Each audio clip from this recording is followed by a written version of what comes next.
My husband forgot his work phone at home. When it wouldn't stop buzzing during my daughter's dance recital, I made the mistake of checking it. What I found wasn't work emails. It was a second life, a second family, and 16 years of lies.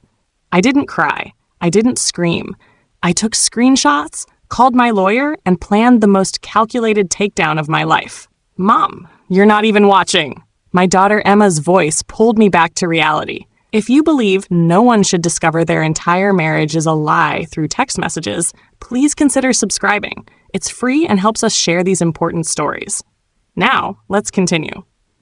But I'm getting ahead of myself. Let me back up to that Tuesday afternoon when I still believed my marriage was real. 3:45 p.m. The discovery Emma's dance recital was everything she'd worked for all year. 6 months of practice for this moment. She was 12.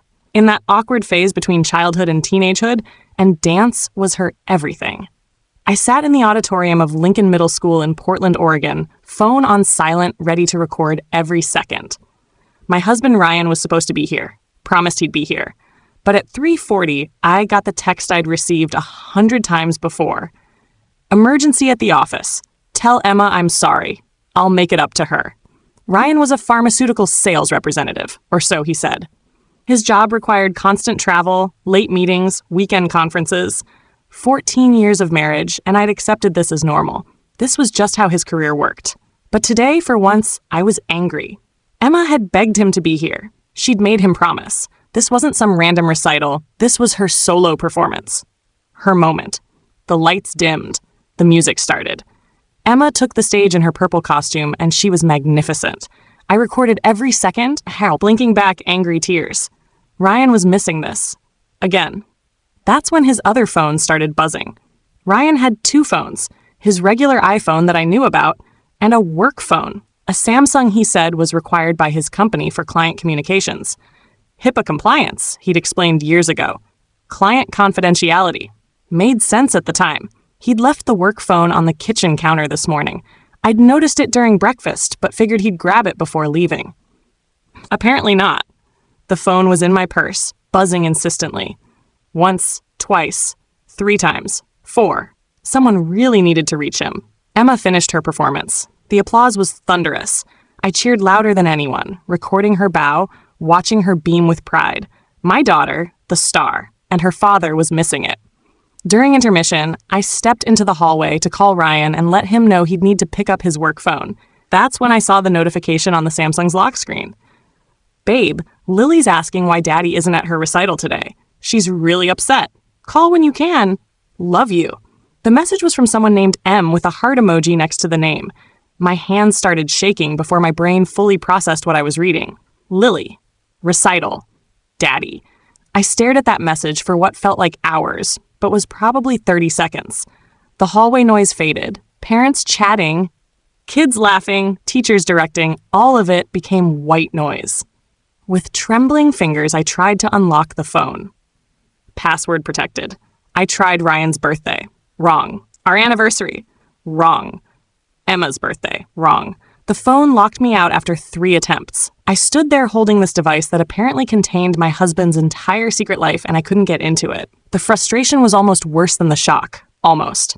I went back into the auditorium in a daze. Watched the rest of the recital without seeing any of it. Emma found me afterward, glowing with excitement. Did you see me, Mom? Did I do okay? I hugged her tight, maybe too tight. You were perfect, sweetheart. Absolutely perfect. Did you record it? Every second. Can we get ice cream to celebrate? I looked at my beautiful daughter, at her hopeful face, and made a decision. Whatever was happening, whatever I just discovered, Emma wouldn't know about it today. Today was her day. Absolutely. Let's get ice cream.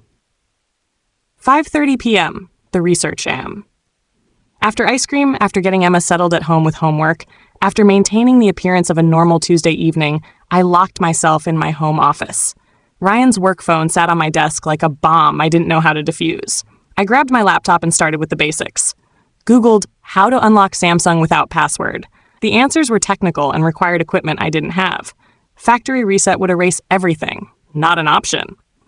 Then I did something that felt insane, but also perfectly logical. I called my cousin Derek. Derek was a computer forensics specialist for a law firm in Seattle. We weren't particularly close, but family was family, and I needed someone who wouldn't ask too many questions. Claire? He sounded surprised. We hadn't talked in months. Everything okay? I need help with something, tech help, and I need you to not ask why. Silence. Then, should I be worried? Probably. Can you unlock a phone without erasing it?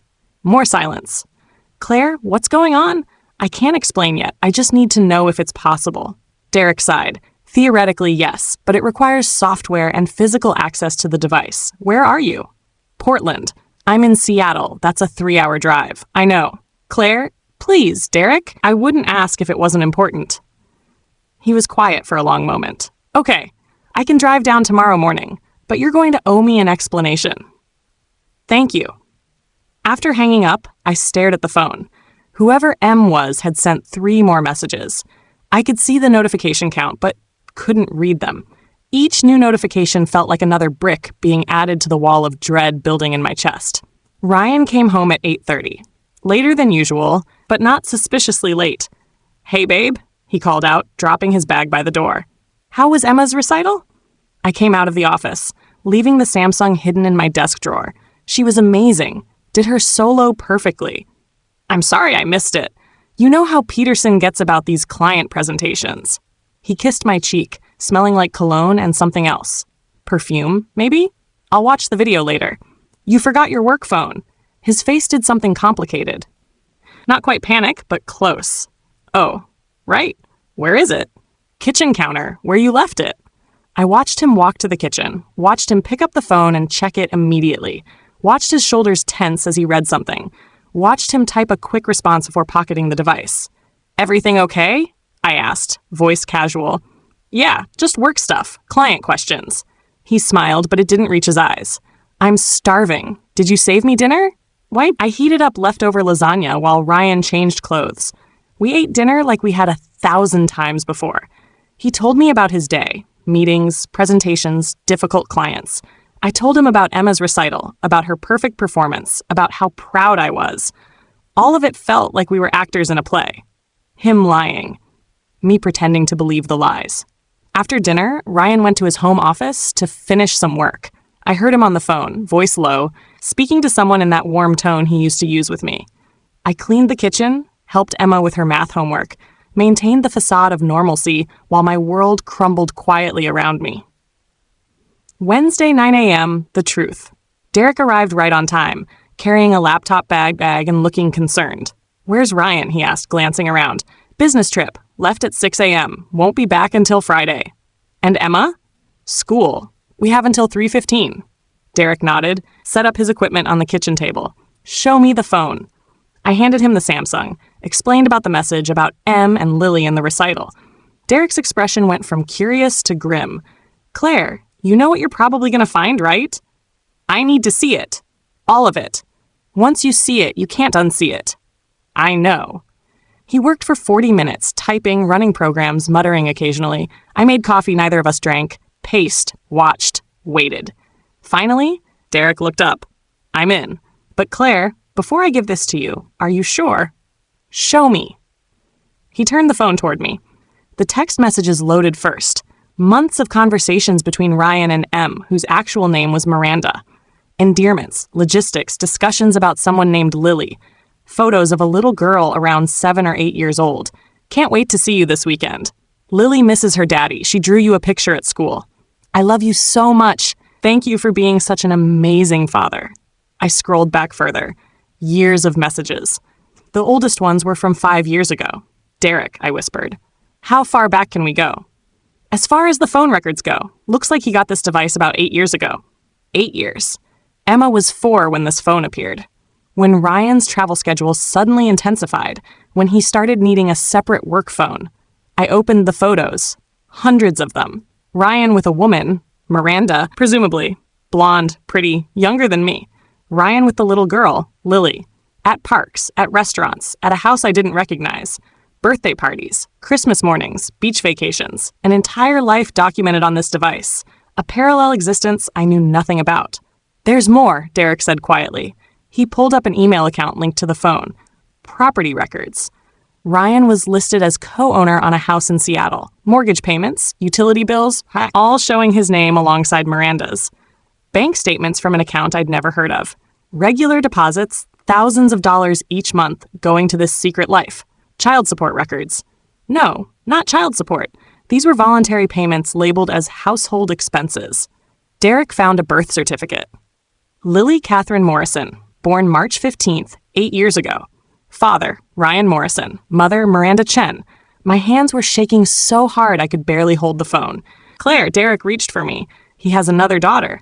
My voice sounded strange, distant. All this time, 8 years, he has another family. Derek pulled up more records. Marriage certificate. Ryan Morrison and Miranda Chen, married 9 years ago in a courthouse in Seattle. Wait, I said, that can't be right. We've been married 14 years. Derek's face was pale. Claire, I think he's been married to both of you. I think he committed bigamy. The room spun. I sat down hard on a kitchen chair. Bigamy. A crime. Our entire marriage, invalid. Emma, born outside of a legal marriage. Me, not actually his wife at all. I need to see everything, I told Derek. Can you make copies? Screenshots? All of it? Already doing it. He was typing fast. Sending everything to a secure cloud drive. Claire, you need a lawyer. Like, immediately. I know. Not a regular divorce lawyer. You need someone who handles fraud, bigamy, family law. This is huge. I pulled out my phone with shaking hands and called the one person who would know what to do. Victoria Chen, no relation to Miranda, ironically, was the most ruthless family lawyer in Portland. I'd met her at a charity fundraiser 2 years ago. We'd clicked, exchanged numbers, stayed in touch. She'd joked about how she hoped I'd never need her services professionally. She answered on the second ring. Claire, how lovely to hear from you. Victoria, I need to hire you, right now. Today. Her tone shifted immediately. What happened? My husband has another wife, another child. He's been living a double life for at least 8 years. I have evidence, all of it, and I want to destroy him. Silence. Then, are you home? I'm coming over. Don't talk to anyone else. Don't call your husband. Don't post anything on social media. Just wait for me. She arrived 30 minutes later, immaculate in a power suit, carrying a briefcase and a legal pad. Derek was still there, having volunteered to stay as a technical witness. Victoria barely acknowledged him beyond confirming he could testify about how the evidence was obtained. For 2 hours, we went through everything. Every text message, every photo, every document. Victoria took notes, asked questions, built a timeline. This is one of the most clear-cut cases of fraud I've seen, she said finally. Bigamy is a felony in Oregon. He could face criminal charges. The marriage contract itself is void. Every financial agreement you made based on that marriage, also void. What does that mean for me? It means you're not his wife. You never were, legally speaking. But it also means you're entitled to damages for fraud, for financial exploitation, for emotional distress. Victoria smiled, and it wasn't friendly. Claire, when I'm done with him, he'll wish he'd just gotten a normal divorce. What about Emma? Emma is his biological daughter. He'll owe child support. Full, unreduced child support, since there's no marriage to dissolve, just paternity to establish. She made more notes. And given the fraud, I'd argue for maximum support plus damages for Emma's emotional distress once she learns about this. And Miranda? Victoria's smile grew sharper. Miranda is legally married to him. She's the actual wife, which means when she finds out about you, she can file for an actual divorce, with all the financial penalties that entails. I want to tell her. Derek and Victoria both looked at me. I want Miranda to know, I said. She deserves to know she's been lied to as well. Victoria considered this. Legally, there's no reason you can't contact her. But Claire, are you sure? This woman is a victim too. She thinks she's married to a faithful traveling salesman. She has no idea he has another family, another daughter. She deserves to know the truth. Victoria nodded slowly. Okay, but we do it strategically. We don't give Ryan warning. We tell Miranda, file charges, and secure all assets before he knows what hit him. How long will that take? I can have the initial filings ready by tomorrow. But Claire, once we start this, it's going to get ugly. Media attention, criminal charges, social fallout. Are you ready for that? I thought about Emma's recital, about my daughter performing her heart out while her father attended another daughter's recital in Seattle. About 14 years of believing I had a partner, a husband, a real marriage. I'm ready, I said. Burn it all down. Thursday, the filing. Victoria worked fast. By Thursday afternoon, I had a stack of legal documents an inch thick. Fraud complaint, paternity establishment, child support filing, financial damages claim, and a referral to the district attorney's office for criminal bigamy charges. The DA might not prosecute, Victoria warned. Bigamy cases are rare, hard to prove intent, but the threat of criminal charges gives us leverage. We filed everything Thursday at 4:30 p.m. The court clerk's eyes went wide reading the bigamy complaint. Ma'am, she said carefully, are you sure about these allegations? Completely sure. I have documentation. This is going to make the news. I know. After filing, Victoria and I drove to Seattle.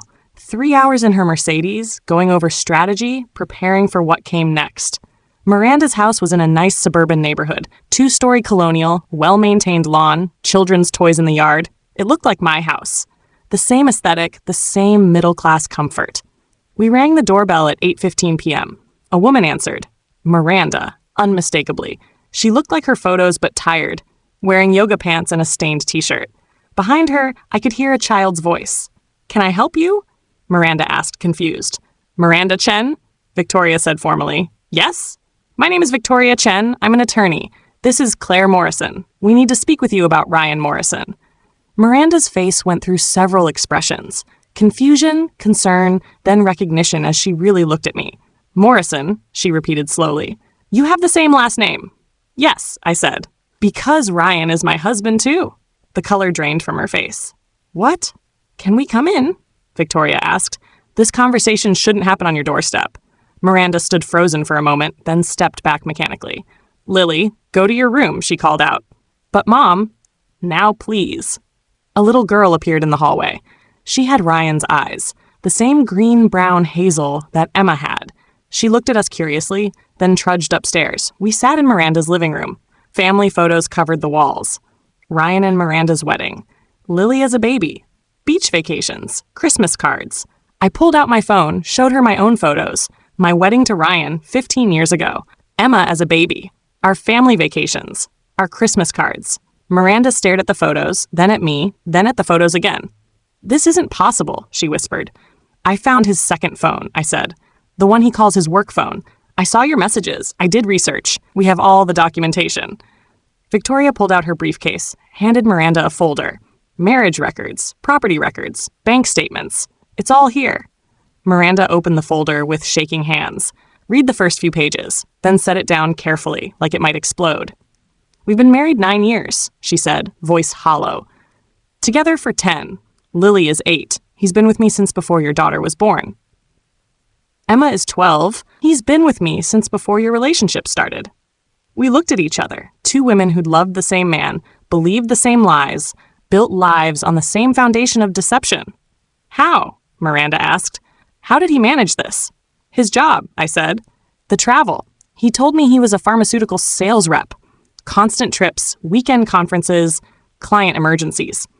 He told me the same thing. He's gone 3 or 4 days a week. I thought he was traveling for work. He was traveling, Victoria interjected, between his two families, his two lives. Miranda stood up, paced, sat back down. I'm going to be sick. Take your time, I said gently. Does he know you know? Not yet. I filed legal complaints today. He'll be served tomorrow. Complaints for what? Fraud. Bigamy. Child support establishment. He committed a crime, Miranda, and he stole from both of us. Miranda's face hardened. Bigamy is a felony. Yes. He could go to jail. Yes.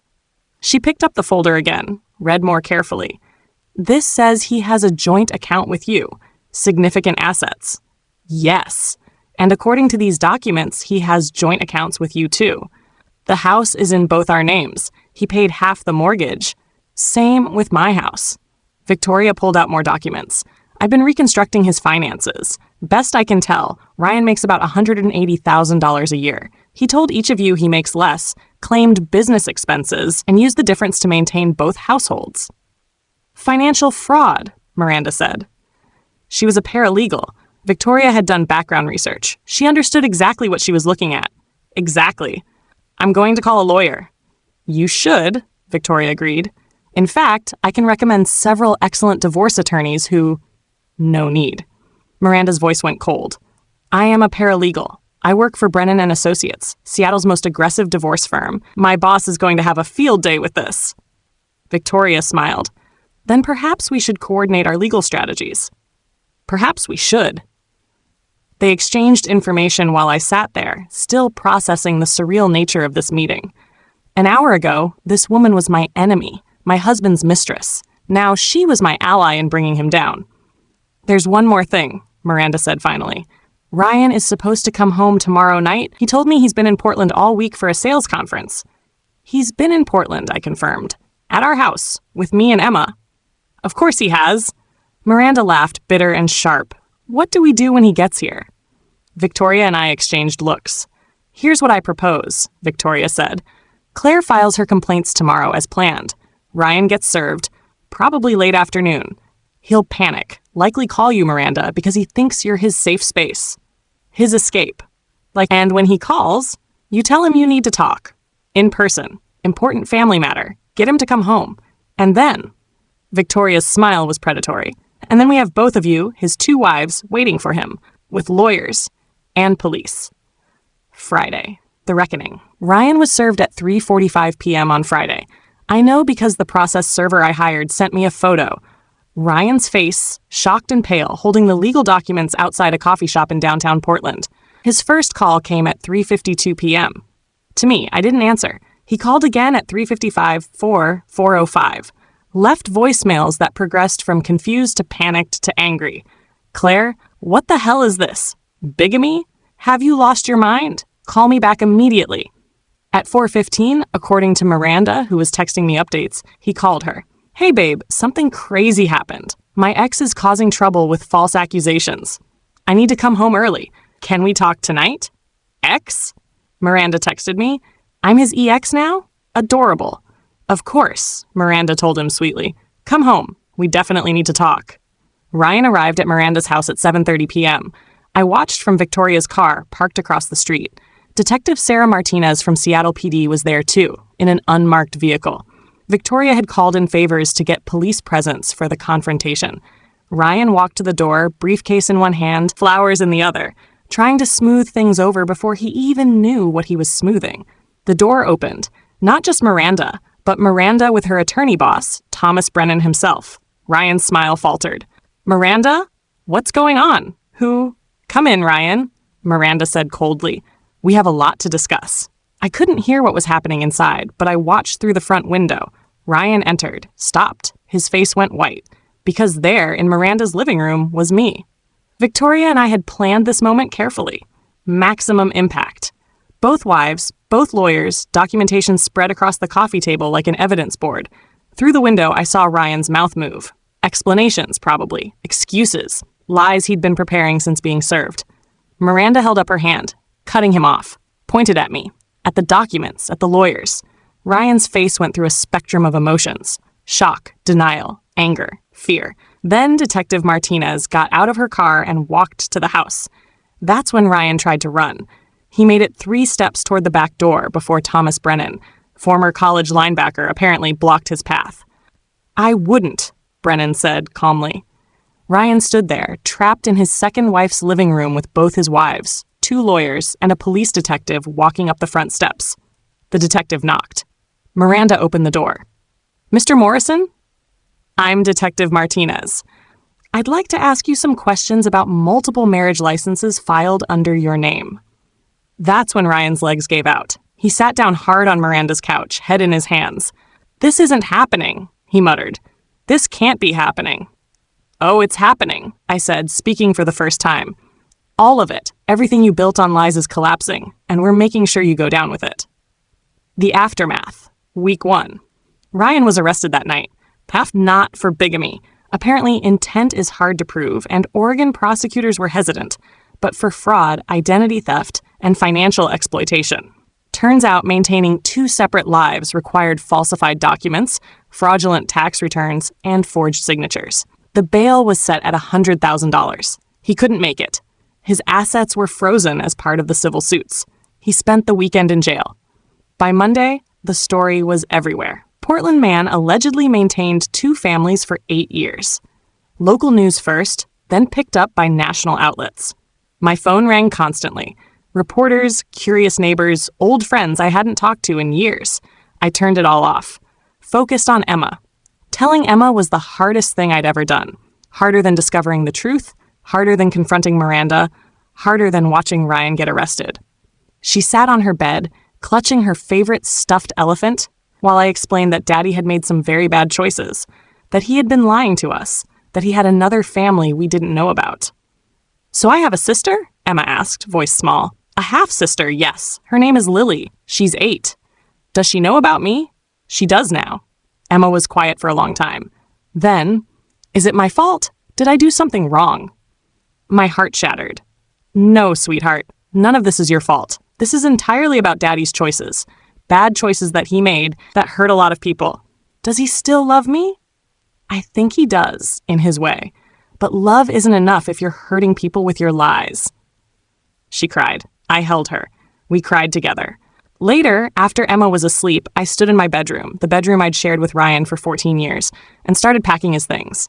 Every shirt, every pair of shoes, every stupid gadget he'd bought and promised to use. All of it went into boxes. His entire existence in this house reduced to cardboard and packing tape. I hired movers to take it all to a storage unit. Didn't matter that technically I couldn't evict him from his own house. Didn't matter that we'd need courts and lawyers to divide assets. I wanted him gone. Every trace of him erased from my space. Week 2, Miranda called on Tuesday. "Can we meet?" Just the 2 of us. We met at a coffee shop halfway between Portland and Seattle. Neutral territory. She looked as exhausted as I felt. Dark circles under her eyes, hair pulled back, no makeup. We both ordered coffee neither of us touched. Lily asked if she could meet Emma. Miranda said finally. "What did you tell her?" "That maybe someday, when things calm down. I don't want to put that on them yet. It's not their fault their father is a sociopath." Agreed. We sat in awkward silence. "I'm sorry," Miranda said suddenly. "I know it's not my fault, but I'm sorry anyway. Sorry you've been lied to. Sorry your daughter has to go through this. I'm sorry too, for the same reasons." "Did you love him?" she asked. I thought about it. Really thought about it. I loved who I thought he was. The husband who came home tired from business trips. The father who helped with homework when he was around. But that person never existed. So I don't know what I loved. A performance, maybe. "Same," Miranda whispered. "I loved the man who brought me flowers, who called Lily his princess, who talked about growing old together. But it was all lies while he was playing house with you. Playing house with both of us. How did we not see it? Because we trusted him. Because marriage is supposed to mean something. Because we're not trained to look for bigamy in our own lives." Miranda laughed, sharp and bitter. "I'm a paralegal. I work with fraud cases. I should have seen the signs. I'm an accountant. I should have noticed the financial discrepancies. But we don't look for red flags in the people we love. We explain them away. His business trips, his late meetings, his second phone, his separate bank accounts. We went back and forth, listing all the things that seemed normal in isolation, but together painted a picture of systematic deception. Thomas, my boss, thinks we can get him on the criminal charges," Miranda said. "The DA in Seattle is more aggressive than Portland. They're building a fraud case that includes the bigamy as evidence of intent. Victoria thinks the civil suits alone will bankrupt him. Child support for 2 kids, damages for fraud, legal fees." "Good," Miranda said viciously. "I hope he loses everything. I hope he ends up in a studio apartment eating ramen and realizing what he destroyed. I hope he goes to prison. That too." We finally sipped our cold coffee. "Are we friends now?" Miranda asked. "Is that how this works? Bonded by shared trauma?" "I don't know. Maybe. This isn't exactly a normal situation." "Nothing about this is normal." She pulled out her phone, showed me a photo. Lily at the same age Emma was now. Same eyes, same smile. "They really are sisters." "Yeah, they are." "Maybe someday," Miranda said softly. "Maybe," I agreed. Month 2. The trial. Ryan's criminal trial started 8 weeks after his arrest. The courtroom was packed. Media, curious onlookers, people who'd heard about the case and wanted to see the man who'd maintained 2 families for 8 years. I sat on one side with Victoria. Miranda sat on the other with Thomas. We'd become unlikely allies, coordinating our testimonies, sharing evidence, building the strongest case possible. Ryan sat at the defense table looking diminished. He'd lost weight in jail. His suit hung loose. His hair was graying. He looked older than his 42 years. He looked like what he was, a man whose lies had caught up with him. The prosecution laid out the case methodically. Marriage license from 15 years ago to Claire Morrison. Marriage license from 9 years ago to Miranda Chen. Both valid, both filed, both legal documents. The defendant committed bigamy, the prosecutor said. But more than that, he built an elaborate fraud. 2 households, 2 families, 2 complete lives. He falsified tax returns, forged documents, and stole from both women through deception. Ryan's lawyer tried to argue mental illness, stress, a breakdown that led to poor decisions. The judge wasn't sympathetic. I testified on day 3, told the story of finding the phone, discovering the messages, learning about Miranda and Lily. The courtroom was silent except for my voice. "Did you ever suspect your husband was living a double life?" the prosecutor asked. "Never. He was a good liar, a very, very good liar. And when you discovered the truth, I felt like my entire marriage, my entire life, was a lie, because it was." Miranda testified next, told a parallel story, the same deceptions, the same lies, the same discovery process. "The defendant told you he was traveling for work?" the prosecutor asked. "Yes, 3 or 4 days a week. I thought he was in California, Washington, D.C., sometimes Chicago. I didn't know he was in Portland with his other wife. And when you learned the truth, I realized I'd never actually known him at all." Lily and Emma didn't testify. Too young, too traumatized, but their existence was evidence enough. The trial lasted 2 weeks. The jury deliberated for 4 hours. Guilty on all counts: fraud, identity theft, financial exploitation. The bigamy charge was dropped due to technical issues with proving intent, but it didn't matter. The other charges carried a combined sentence of up to 15 years. Ryan was sentenced to 8 years, with possibility of parole after 5. As they led him away in handcuffs, he looked at me, then at Miranda. His face was empty of everything except regret. Too late, I thought. Far too late. Month 6, rebuilding Emma started therapy. Twice-a-week sessions with Dr. Patricia Williams, who specialized in children dealing with parental betrayal. "She's processing," Dr. Williams told me after a month. "The anger is normal. The questions are normal. She's working through it. Will she be okay? Eventually. Kids are resilient, but this will shape her, how she views relationships, trust, commitment. That's why therapy now is so important." I started therapy too. My own sessions with a different therapist, dealing with 14 years of lies, the trauma of discovery, the guilt of not seeing the signs. "You couldn't have known," my therapist repeated weekly. "He was systematically deceiving you. That's not your failure. That's his." But the signs were explained away by a master manipulator. You're not naive for trusting your husband. You're human. Miranda and I talked regularly now. Not friends exactly, but something else. Support system, maybe, the only other person who truly understood what I was going through. "Lily wants to meet Emma," Miranda said during one of our coffee meetings. "She's been asking more and more. She knows she has a sister." "Emma asks about her too," I admitted. "Wants to see pictures. Wants to know if they're alike." "Are we ready for this? For them to meet?" I thought about it. 6 months had passed since the revelation. 6 months of therapy, legal battles, media attention that had finally died down. 6 months of Emma processing her father's betrayal. "I think so," I said. "If we do it right. If we prepare them." We planned it carefully. Neutral location. A park neither family had been to before. Both therapists on standby. Time limit of 1 hour. No pressure, no forced bonding, just a chance to meet. The day arrived sunny and warm. Early September. Perfect weather. Emma was nervous, picking at her shirt, asking questions on repeat. What if she doesn't like me? She'll like you. What if I don't like her? Then that's okay too. This is just a meeting. No expectations. Miranda and Lily were already there when we arrived. Lily was smaller than I'd expected, delicate-featured with Ryan's eyes and Miranda's smile. She stood close to her mother, one hand gripping Miranda's sleeve. Emma and Lily stared at each other for a long moment. Then Emma said, "You have Dad's eyes." "So do you," Lily replied. "I'm 12. "I'm 8. I like your shoes." "Thanks. They light up, see?" Lily stomped, and her sneakers flashed blue and purple.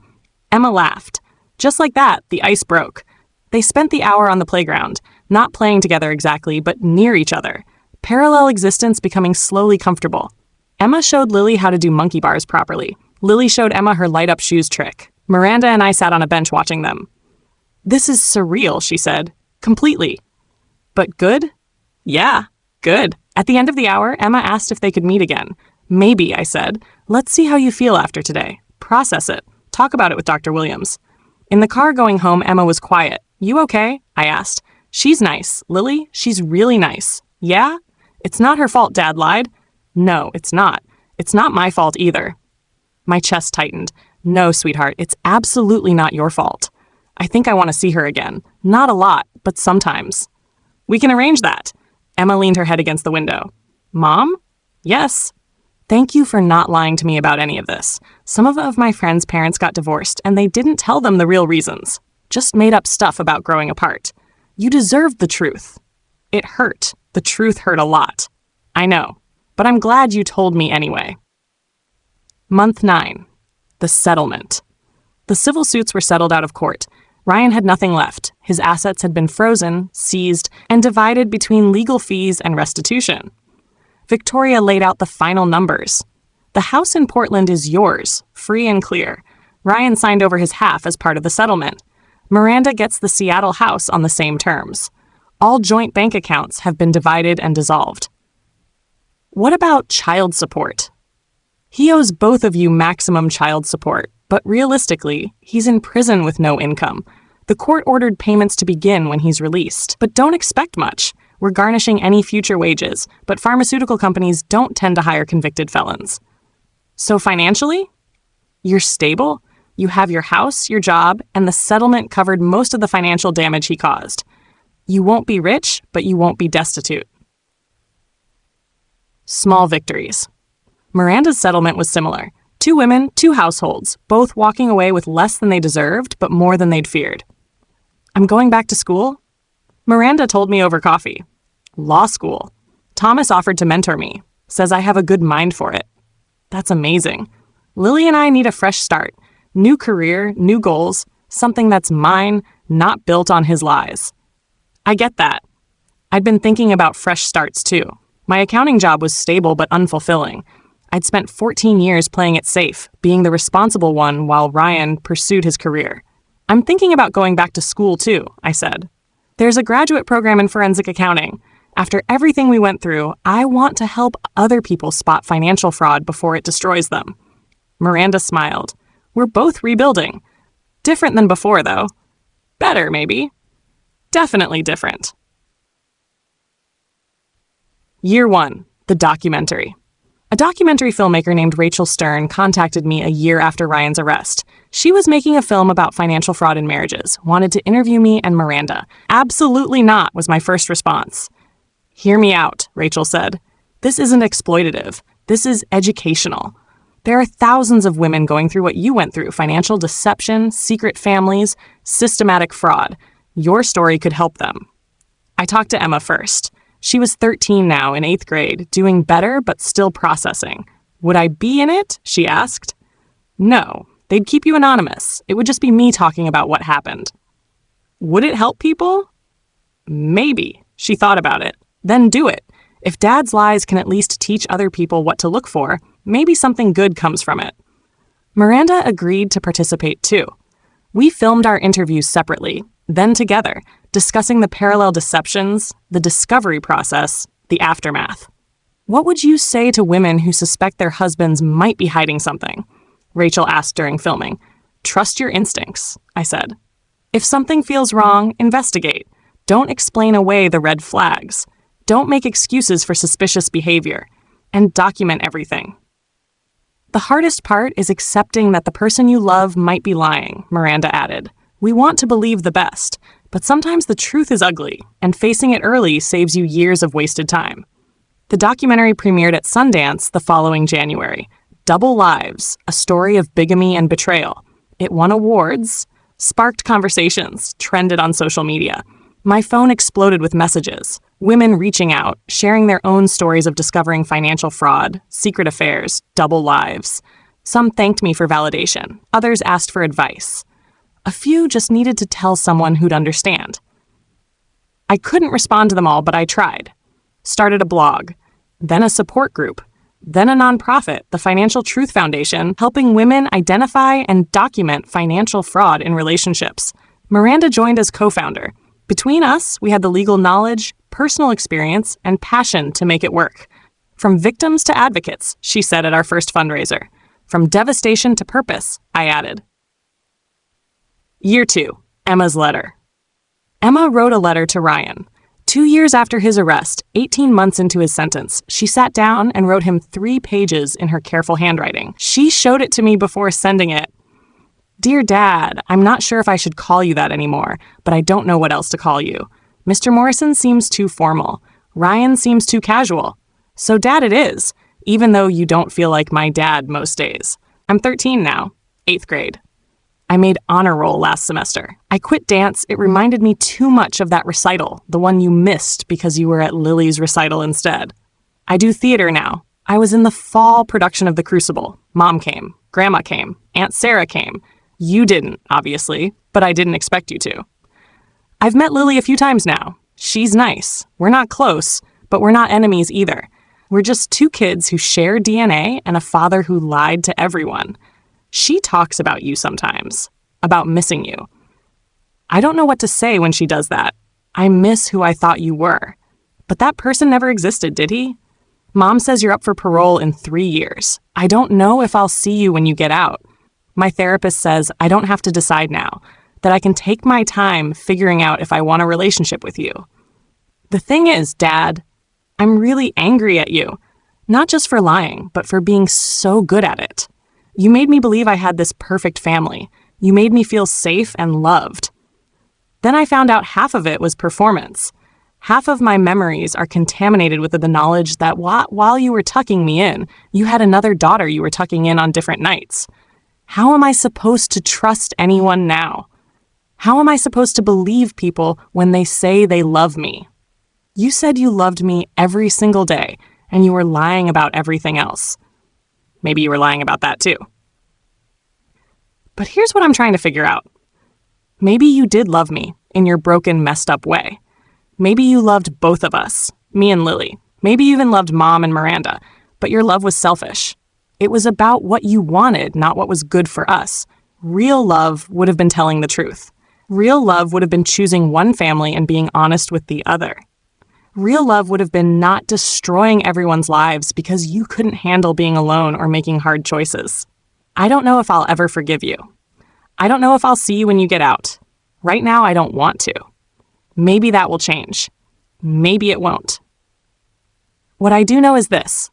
I'm going to be better than you. I'm going to be honest even when it's hard. I'm going to be brave enough to face consequences instead of running. I'm going to be the kind of person who makes one choice and sticks with it instead of trying to have everything and hurting everyone. So thank you, I guess, for teaching me what not to be. Emma. I read it 3 times, tears streaming down my face. It's perfect, I told her. Do you want to send it? I think so. He should know how I feel, even if it doesn't change anything. She mailed it the next day. Ryan responded 2 weeks later. Emma read his letter, then threw it away without showing me. What did it say? I asked carefully. That he's sorry, that he loves me, that he made terrible mistakes, the same things he said in the other letters I didn't answer. She shrugged. I don't think he gets it. I don't think he understands what he actually did to us. Do you feel better having sent yours? Yeah, I said what I needed to say. Whether he understands it or not isn't my problem. My daughter was stronger than I'd ever been at her age, maybe stronger than I was now. Year 3. Moving forward. I met someone. It wasn't planned, wasn't expected. It just happened. His name was James Chen, no relation to Miranda, we checked. He was a forensic accountant I met at a conference for the Financial Truth Foundation. Divorced, father of 2 teenagers, careful and kind and refreshingly honest. Full disclosure, he said on our 3rd coffee meeting that was starting to feel like dates. My ex-wife didn't commit bigamy, but she did hide $200,000 in debt. I have trust issues. I fact-check everything. I'm working on it in therapy, but it's a process. Full disclosure, I replied. My husband had an entire second family for 8 years. I also have trust issues. I also fact-check everything. We're a matched set. He laughed. At least we're both upfront about our damage. Honesty is sexy. Is it though? After what I've been through? Absolutely. We took it slow, painfully slow. 6 months before we introduced our kids to each other. 8 months before spending the night. A year before discussing anything resembling a future together. But it worked. The slowness, the caution, the absolute commitment to transparency. We shared bank accounts, not joint ones, just knowledge of each other's finances. We shared calendars. We shared passwords. This probably seems excessive to normal couples, James said one night, showing me his credit card statements unprompted. We're not normal couples. Normal couples haven't been destroyed by financial fraud. True.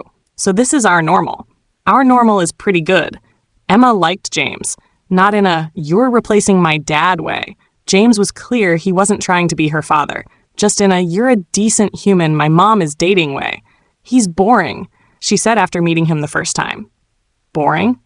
Like, in a good way. He talks about his work and his kids and his hobbies. He doesn't have secret phones or hidden families. He's just normal boring. It's nice. Normal boring became my relationship goal. Year 4, Lily's graduation.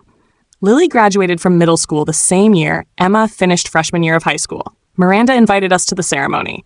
You don't have to come, she said. I know it's weird, but Lily asked if Emma could be there, and I thought I'd extend the invitation to you too.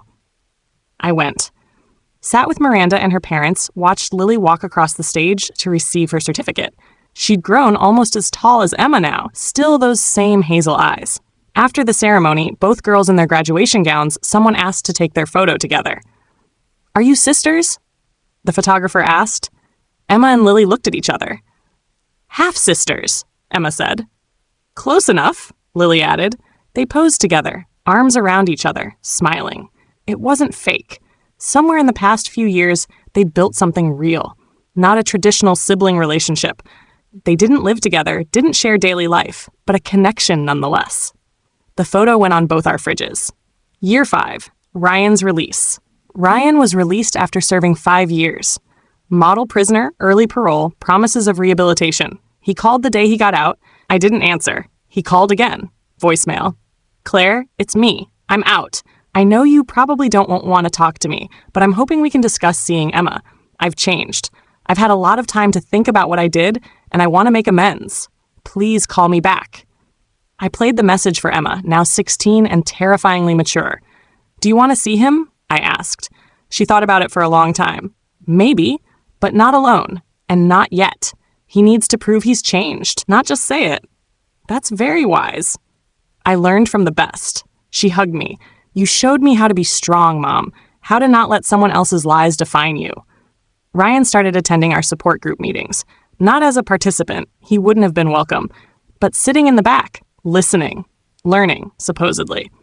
After 6 months, Emma agreed to meet him for coffee. Public place, time limit, me waiting in the car outside. She came back 45 minutes later, face unreadable. How was it? I asked. Weird. He looks old, sad. He apologized a lot, talked about therapy and finding God and wanting to be better. Do you believe him? I don't know. Maybe he is better. But being better now doesn't undo what he did then. It doesn't give me back the childhood I should have had, the father I should have had. Are you going to see him again? Maybe. Small doses. I told him I need time, that he doesn't get to rush this just because he's ready. Good for you. He asked about you, if you're seeing anyone, if you're happy. What did you tell him? That it's none of his business, that you're doing great, that you built a whole life and career from what he did to us, and you're helping hundreds of women avoid what you went through. She smiled. He looked like I'd punched him. Good. Year 7. I wrote a book, Calculated Deception, a financial fraud survivor's guide to rebuilding. Part memoir, part practical guide, part warning to others. Victoria helped with the legal sections. Miranda contributed her paralegal expertise. Emma wrote the afterword, a letter to other kids of financial fraud, about survival and growth and not letting your parents' mistakes define you. The book became a bestseller. Not because my story was unique. Sadly, financial fraud in marriages is common, but because I provided actionable advice. How to spot the signs, how to document evidence, how to protect yourself legally and financially, how to rebuild after devastation. I went on a book tour, spoke at universities, women's groups, financial conferences, told my story hundreds of times, each telling making it feel less like my tragedy and more like a cautionary tale I happened to have lived through. Do you regret marrying him? Someone asked at a Q&A in Chicago. I thought about it carefully. I regret that he lied. I regret that he hurt so many people. But I don't regret Emma. She's the best thing that came from those 14 years. So no, I don't regret marrying him. I regret that he wasn't who he pretended to be. Year 10. Full circle. 10 years after finding that phone, I stood in a conference room full of women. Some were there because they'd discovered fraud. Some suspected it. Some just wanted to learn how to protect themselves. Miranda stood next to me, now a practicing attorney specializing in family fraud cases. Emma sat in the front row, home from college for winter break. She was studying psychology and law, planning to become a therapist for children of divorce and deception. 10 years ago, I told the room, I found a secret phone. What I discovered destroyed my marriage, my sense of reality, my trust in people. I thought my life was over. I paused, looked at Miranda and Emma. I was wrong. My old life was over, but a new one was beginning. One built on truth instead of lies, on strength instead of complacency, on purpose instead of performance. The woman I was 10 years ago wouldn't recognize me now. She was softer, more trusting, more willing to accept easy explanations. She made excuses for red flags because it was easier than facing hard truths. I'm not that woman anymore. I'm harder in some ways, softer in others. I trust differently, not less, just more carefully. I verify, I document. I don't apologize for protecting myself. But more than that, I'm proud. Proud that I survived. Proud that I helped others survive. Proud that my daughter learned to be honest and strong from watching me rebuild.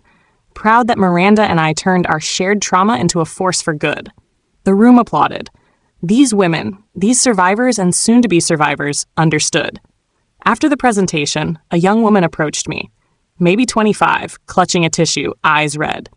I found texts, she said, on my husband's phone. I don't know what to do. I handed her my card. Call this number tomorrow. We'll help you document everything. We'll connect you with a lawyer. We'll walk you through every step. Does it get better? I thought about Emma thriving at college, about my relationship with James, built on radical honesty, about the Financial Truth Foundation helping hundreds of women annually, about the book that would help thousands more. It gets different, I said honestly. The pain doesn't disappear, but you build around it. You grow stronger. You become someone new, someone better. Thank you, she whispered. After she left, Emma came up and hugged me. You're making a difference, Mom. Real, actual difference. We all are. You, me, Miranda. We took something terrible and made it matter. Dad called last week, Emma said casually. Asked if we could have dinner. What did you say? Maybe next month. I'm busy with finals and honestly, I'm not sure I have the emotional energy. She shrugged. He's part of my life, but he's not my life. You know? I know. He'll always be my father biologically, but you're my parent. You're the one who showed me how to survive, how to rebuild, how to turn pain into purpose. I hugged her tighter. You did that yourself, sweetheart. I just showed you it was possible. Epilogue. 15 years later. I'm 52 now. Emma is 27, married to a software engineer named Marcus, who she vetted so thoroughly before getting engaged that it became a family joke. They have a daughter, my granddaughter, Sophia, 3 years old with Emma's determination and Marcus's gentle kindness. Lily is 23, just graduated from law school. She and Emma are friends now, real friends, not just sisters by DNA. They have coffee monthly, text regularly, support each other through life milestones. Miranda and I still run the Financial Truth Foundation. We've helped over 5,000 women document financial fraud, navigate divorces, rebuild their lives. The work is exhausting and rewarding in equal measure. James and I got married 5 years ago. Small ceremony, just family. Emma walked me down the aisle. It felt right. She'd been with me through the worst, deserved to be there for the best. Ryan is still alive, still trying to maintain relationships with both daughters. Emma sees him occasionally. Lily more regularly. She has more forgiveness than Emma, or maybe less anger. Either way, it works for them. He's remarried to a woman who knows everything about his past. Full disclosure from day one. Maybe he learned. Maybe he's different. I don't care enough to investigate. My life now is nothing like I imagined at 37. It's better in ways I couldn't have predicted and harder in ways I couldn't have prepared for. But it's mine, built on truth, maintained through honesty, strengthened by survival. Sometimes I think about that Tuesday afternoon. The buzzing phone, the message from M, the moment everything changed. If I could go back, would I warn myself? Would I prevent the discovery? No. Because that discovery, that devastation, that complete collapse of my known world, it led here. To this life, this purpose, this version of myself that I'm proud to be. The best revenge wasn't destroying Ryan. It wasn't even the criminal conviction or financial ruin. The best revenge was becoming someone who would never accept lies again. Someone who helped others escape before the damage was permanent. Someone who turned trauma into teaching, pain into purpose, devastation into determination. I found Ryan's secret phone 15 years ago. What I discovered destroyed my marriage. But what I built from those ruins saved my life. The end. If this story kept you reading until the very end, hit that like button right now. My favorite part was when Claire transformed from victim to advocate, turning her pain into purpose through the Financial Truth Foundation. What was your favorite moment? Drop it in the comments below. Don't miss more gripping stories like this. Subscribe and hit that notification bell so you never miss an upload.